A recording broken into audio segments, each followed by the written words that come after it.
Welcome to the deep dive.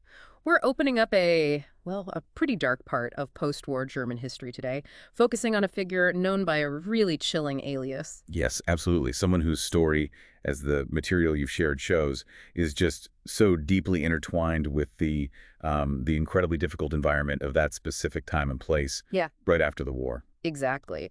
We're diving into the documents and notes you provided about Willi Kimmritz. And according to this material, Kimmritz was a serial offender, a killer, rapist, burglar operating in the forests around Berlin, wasn't he? Immediately after World War II. That's right. And the insights here, they go beyond just the horrific nature of the crimes themselves. They really highlight the challenging circumstances they happened in, and maybe more importantly, how those circumstances made the investigation just incredibly complex. Okay, let's get into it then. Looking at the basic facts laid out in the material, Willi Kimmritz, born in Riesen 1912, died in Frankfurt an der Oder 1950. Yeah, and the cause of death.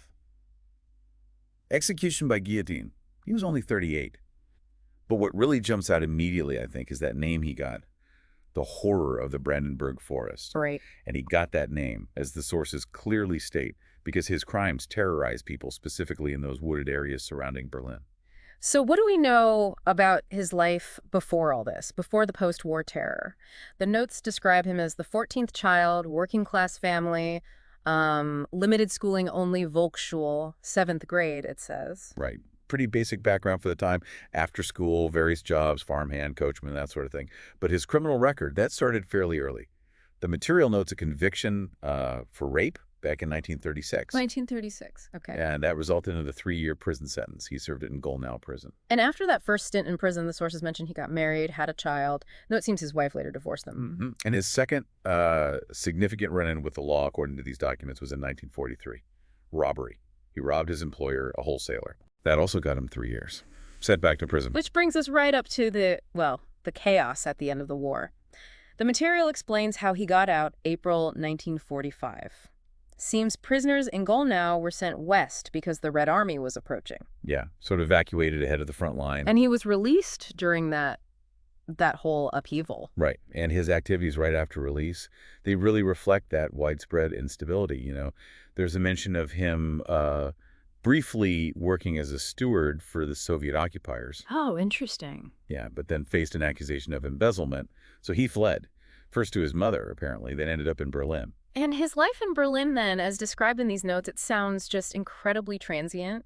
Desperate, really. No permanent home, living on the fringes, mostly involved with prostitutes, it says, and making money mainly through robbery and burglary. Yeah, it absolutely paints a picture of that instability. It really sets the scene, doesn't it, for the desperation, maybe, or the mindset that led to what came next? It certainly seems to have provided the backdrop. The main crime spree that the documents focus on happened between 1946 and 1948. His pattern, according to the notes, it involved luring women into the Brandenburg Forest areas, mostly north and east of Berlin. And once he got them there, the crimes were just brutal.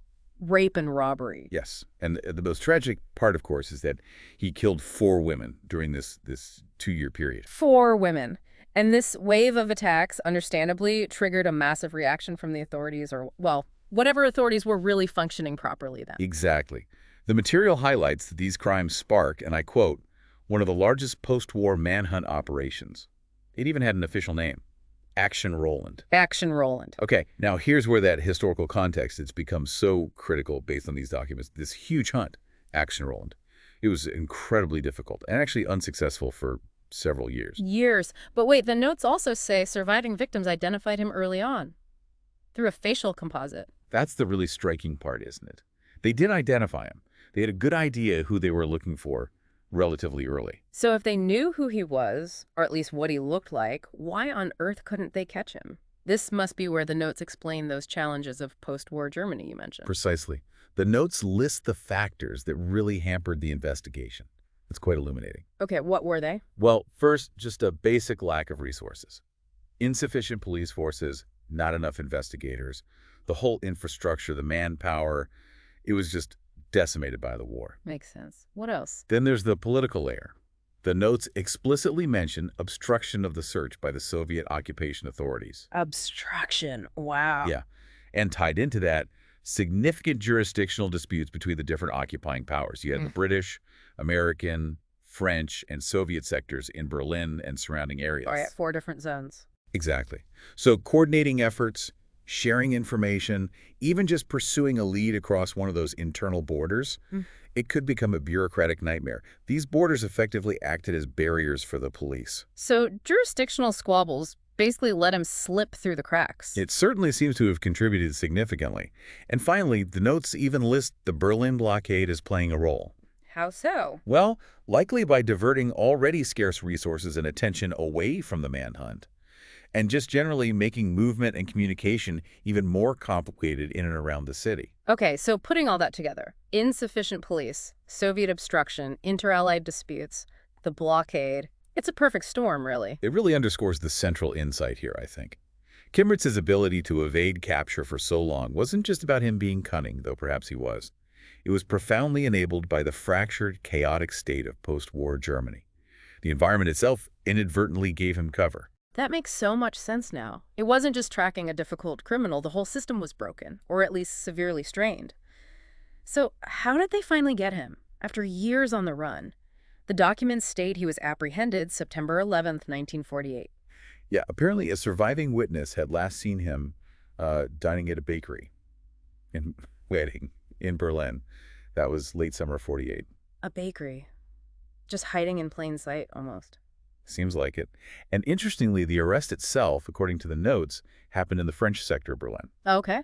And did he confess? Yes, the notes say he confessed during his initial interrogation there, but there's a notable detail in the material about what happened next. Go on. After he was extradited, handed over to the Soviet sector, his confession changed. Or expanded, maybe. The notes state he confessed to a significantly higher number of crimes there. Higher. How much higher? Well, the notes say 45 rapes, the 4 murders we mentioned earlier, and numerous property offenses. 45 rapes. That's staggering. A huge jump from the initial reports and what he was eventually tried for. It is. It raises questions, doesn't it? About the interrogation methods, maybe, or perhaps the initial investigations missed things, or maybe he exaggerated. It's hard to say definitively just from this. Definitely. So speaking of the trial, it began relatively quickly after his capture, didn't it? February 18th, 1949, in Potsdam District Court. That's right. And the notes explain that for procedural reasons likely related to admissible evidence in that specific court, or maybe just the charges the prosecution decided they could definitely prove he was actually tried for fewer crimes than he confessed to in the Soviet sector. Okay, so what were the final charges at trial? 13 rapes and 3 murders. Not the 4 murders originally thought, Wow. or the 45 rapes he apparently confessed to later. 13 rapes, 3 murders. Still horrific. And here's a detail from the material that really just leaps out, talking about the justice system at that moment. The death sentence, pronounced on the very same day the trial started.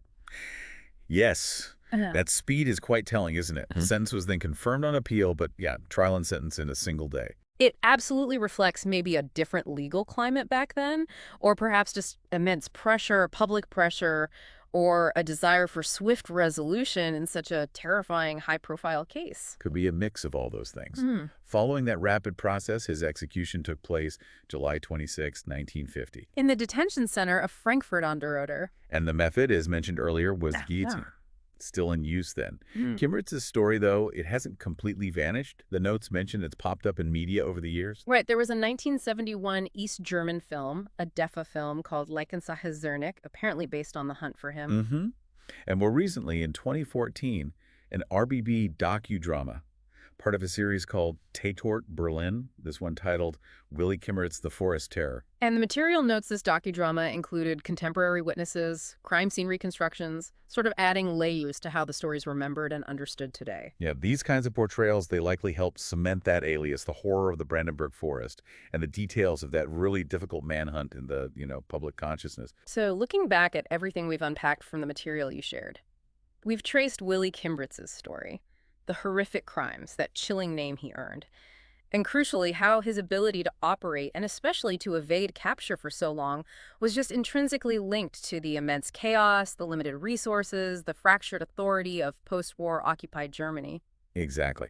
The story isn't just about a serial offender. It's really a stark illustration of how societal breakdown, societal chaos can inadvertently provide cover for depravity and make the very process of justice incredibly difficult. So when you think about it, given those huge documented difficulties the investigators faced and, the jurisdictional mess, the obstruction from authorities you mentioned, the sheer lack of people and resources, and even those weirdly differing confession numbers between the sectors, what does the story of Willi Kimmritz ultimately tell you, our listener, about trying to find justice when society itself is fragmented and just trying to recover? What questions does this unique historical context raise for you about crime and punishment when the system itself is so profoundly challenged? Something to definitely think about.